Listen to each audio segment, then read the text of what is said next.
آئیں ذرا ماضی میں چلتے ہیں، ایک منظر دیکھتے ہیں۔ سال ہے 2000، جگہ ہے ڈیلس ٹیکسس کا ایک بورڈ روم، جو ایک ایسی میٹنگ کا گواہ بننے والا ہے جسے تاریخ میں یاد رکھا جانا تھا۔ پہلا حصہ ایک کہہ کہا اور ایک سوال۔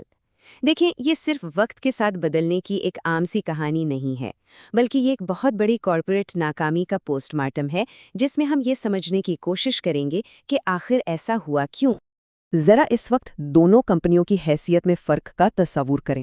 ایک طرف تھی بلاک بسٹر، ایک دیوا کامت کمپنی جس کے 9000 سٹورز تھے اور ویڈیو رینٹل کی دنیا پر اس کا مکمل راج تھا، اور دوسری طرف نیٹ فلکس، ایک چھوٹا سا جدوجہد کرتا ہوا سٹارٹ اپ جو مسلسل نقصان میں تھا اور بس دیوالیہ ہونے ہی والا تھا۔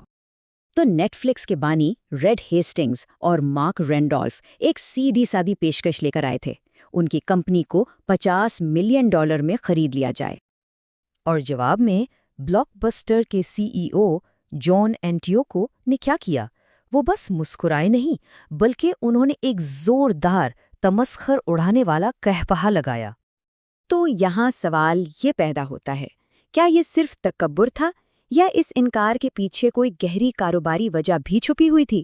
آئیے اس کہانی کی تہہ تک پہنچتے ہیں اور دیکھتے ہیں کہ اس بظاہر احمقانہ فیصلے کے پیچھے کیا کوئی منطق تھی، بھلے ہی وہ ناقص کیوں نہ ہو۔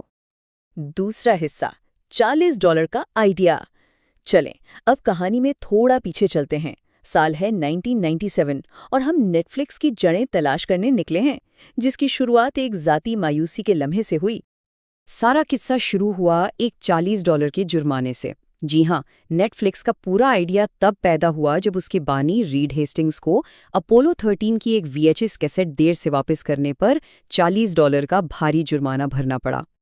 بس اسی ایک واقعے نے انہیں ایک خیال دیا، ایک ایسی آن لائن رینٹل سروس بنائی جائے جس میں کوئی لیٹ فیس ہی نہ ہو۔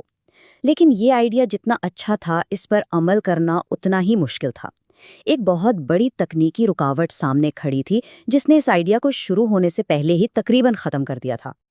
دیکھیں، مسئلہ تھا VHS کیسٹس کا۔ یہ بھاری بھی تھیں، نازک بھی، اور انہیں ڈاک سے بھیجنا بہت مہنگا پڑتا تھا۔ لیکن پھر جیسے قسمت مہربان ہوئی، ٹیکنالوجی نے خود ہی ایک حل پیش کر دیا۔ DVD۔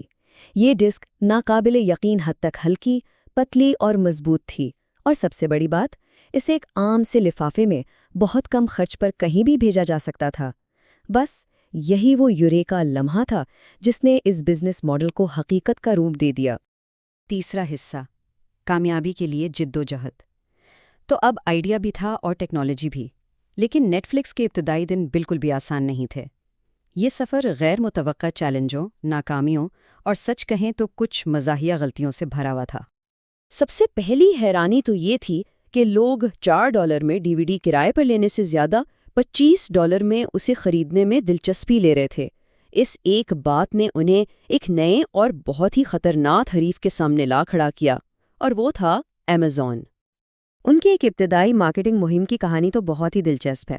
انہوں نے سونی جیسی کمپنیوں کے ساتھ مل کر ایک پلان بنایا کہ جو بھی نیا DVD پلیئر خریدے گا اسے فلمیں کرائے پر لینے کے لیے مفت کوپن ملیں گے۔ آئیڈیا تو بہت اچھا تھا، لیکن ایک چھوٹی سی بلکہ بہت بڑی غلطی ہو گئی۔ انہوں نے کوپن کوڈز ڈبے کے اندر رکھنے کی بجائے باہر ہی چپکا دیے، اور پھر کیا ہونا تھا؟ لوگ سٹورز میں جاتے، ڈبے پر لگے کوڈ کی تصویر کھینچتے اور مفت میں فلمیں دیکھ لیتے۔ خیر، ان سب ناکامیوں کے بعد آخر کار انہوں نے اپنا انقلابی سبسکرپشن ماڈل لانچ کیا۔ ایک فکسڈ ماہانہ فیس دے اور جتنی چاہیں DVDs منگوائیں، کوئی لیٹ فیس نہیں، کوئی ڈیو ڈیٹ نہیں۔ لوگوں کا رد عمل ناقابل یقین تھا۔ پہلے ہی دن جن لوگوں نے یہ آفر دیکھی، ان میں سے 90% نے فوراً سائن اپ کر لیا۔ چوتھا حصہ، کامیابی کا جال۔ چلیں اب واپس چلتے ہیں سال 2000 کی اسی میٹنگ میں۔ اب ہمارے پاس پورا پس منظر ہے، تو آئیے سمجھتے ہیں کہ بلاک بسٹر کے اس تاریخی فیصلے کے پیچھے اصل وجہ کیا تھی۔ تو جان اینٹیوکو نے وہ کہا کیوں لگایا تھا؟ جواب چھپا ہے بلاک بسٹر کی سونے کا انڈا دینے والی مرغی میں۔ ان کی سالانہ آمدنی کا ایک بہت بڑا حصہ، تقریباً $800 ملین صرف اور صرف لیٹ فیس سے آتا تھا۔ یہی ان کے منافع کا سب سے بڑا ذریعہ تھا، اور یہی صارفین کی سب سے بڑی شکایت بھی تھی۔ بزنس کی دنیا میں اس صورتحال کو انوویٹر کا مخمصہ یا انوویٹرز ڈائلما کہتے ہیں۔ یہ تب ہوتا ہے جب کوئی بہت بڑی کامیاب کمپنی آنے والے کل کی ٹیکنالوجی کو صرف اس لیے نظر انداز کر دیتی ہے تاکہ وہ اپنے آج کے منافع بخش کاروبار کو بچا سکے، کیونکہ نئی ٹیکنالوجی شروع میں کم منافع بخش اور غیر یقینی لگتی ہے۔ اب ذرا بلاک بسٹر کے نظریے سے سوچیں، $50 ملین دے کر ایک ایسی کمپنی خریدنا جو ان کے $800 ملین کے منافع کو ہی ختم کر دے گی، یہ انہیں سراسر بے وقوفی لگی۔ وہ اپنے ہزاروں سٹورز کے جال میں بری طرح پھنسے ہوئے تھے۔ 5واں حصہ، اصل سبق۔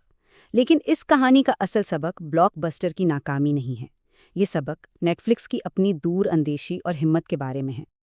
ہاں، بلاک بسٹر نے 2004 میں اپنی DVD سروس شروع کرنے کی کوشش ضرور کی، لیکن تب تک کھیل ہاتھ سے نکل چکا تھا۔ لیکن نیٹ فلکس یہاں نہیں رکا۔ جیسے ہی انہوں نے DVD مارکیٹ پر اپنا سکہ جمایا، انہوں نے ایک ایسا قدم اٹھایا جس کا کوئی تصور بھی نہیں کر سکتا تھا۔ انہوں نے اسٹریمنگ شروع کر دی، ایک ایسی سروس جو ان کے اپنے ہی کامیاب DVD کے کاروبار کو ختم کرنے والی تھی۔ تو نیٹ فلکس کی اصل ذہانت صرف بلاک بسٹر کو ہرانا نہیں تھی، اصل ذہانت یہ تھی کہ انہوں نے وہ سبق سیکھ لیا تھا جو بلاک بسٹر نہیں سیکھ سکا تھا، کہ اگر ہم نے خود کو نہیں بدلا تو کوئی اور ہمیں بدل دے گا۔ انہوں نے مستقبل میں زندہ رہنے کے لیے اپنے ہی کامیاب ترین بزنس کی قربانی دے دی۔ اور یہ کوئی انوکھی کہانی نہیں ہے، یہ ایک پیٹرن ہے جو بار بار دہرایا جاتا ہے۔ کوڈک کو دیکھیں، جس نے ڈیجیٹل کیمرہ خود ایجاد کیا لیکن اپنی فلم کی فروخت بچانے کے لیے اسے دفن کر دیا۔ یا نوکیا کو یاد کریں، جو موبائل فون کا بادشاہ تھا لیکن سمارٹ فون کے انقلاب کو سمجھ ہی نہیں پایا۔ ان سب کی کہانی ایک ہی ہے، ماضی کی کامیابی مستقبل کی ضمانت بالکل نہیں ہوتی۔ تو اصل سبق صرف ٹیکنالوجی کی تبدیلی کا نہیں ہے، بلکہ کسی بھی کاروبار کے لیے خود کو مسلسل چیلنج کرنے اور بدلتے رہنے کی ہمت رکھنے کا ہے۔ اور یہ ہمیں ایک بہت بڑے سوال پر لا کر چھوڑ دیتا ہے، آج کون سی بڑی کمپنی وہی غلطی دہرا رہی ہے جو بلاک بسٹر نے سال 2000 میں کی تھی؟ کون ہے جو اپنے آج کے منافع کو بچانے کے لیے آنے والے کل کو نظر انداز کر رہا ہے؟